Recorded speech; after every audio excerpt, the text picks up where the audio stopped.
The football weekend was the Steelers and the Jets. The Jets get a win, and they beat the Steelers soundly. We have some Jets fans, I see. Let's talk about that. Big Ben, 2 interceptions. They held him to 1 touchdown pass. 2013, the Jets prevail. Michael Vick looked like the Michael Vick of old, throwing for 2 touchdown passes and becoming the first quarterback in NFL history to reach 6,000 yards, rushing yards.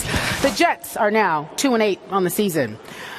You mentioned this before, and I have to just give you a moment because you deserve the recognition, as we do with Stephen A. when he's right. When is that? Stephen A. is right every now and again. Actually, I was right 3 times. I picked Detroit to beat Miami. I picked San Francisco to beat New Orleans. I mean, he picked against both of those teams. Carrie, it's good for the show when Stephen A. occasionally gets one right. Occasionally. But you thought that Michael Vick should have been the starting quarterback. I did. So where would the Jets be right now if Vick had started? Stephen A. Smith, obviously you have made the point again and again. Could Michael Vick stay healthy through a 16-game season? I don't know that, but all I do know is if he had stayed healthy from the start and started from the start and been committed to being the quarterback of the New York Jets instead of just being the advisor to young Geno, I think they'd be a playoff contender right now because Rex Ryan showed us again yesterday.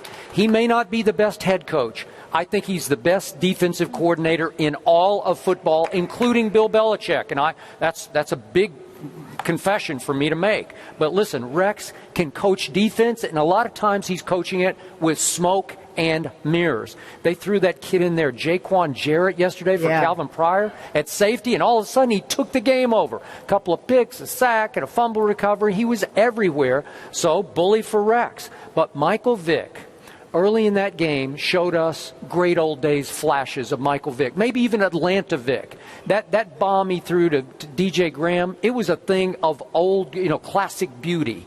And the touchdown pass he threw showed me some poise, some accuracy, some arm strength. He's got a gun, man. He's got a cannon.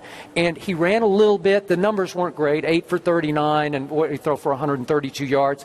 But he lifted the spirits of that football team. I told you before Geno was drafted, he will never be the long-term starting quarterback, franchise quarterback answer for the New York Jets. And I think that has been proven once and for all. Michael Vick would have been obviously a shorter-term answer, but at least an answer nonetheless. So I wish we could have seen how that would have unfolded. Let's pump the brakes just a touch. Michael Vick definitely should have been starting for this team from day one. He should have been starting because he was better. He should have been starting because he was more experienced.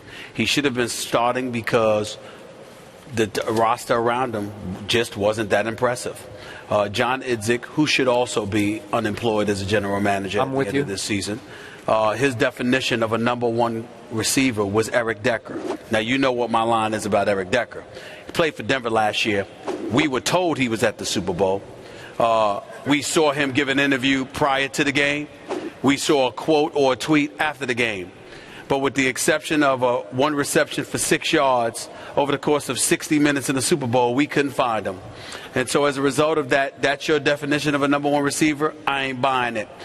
You got Chris Johnson from Tennessee. We know he's beyond his prime. It is what it is.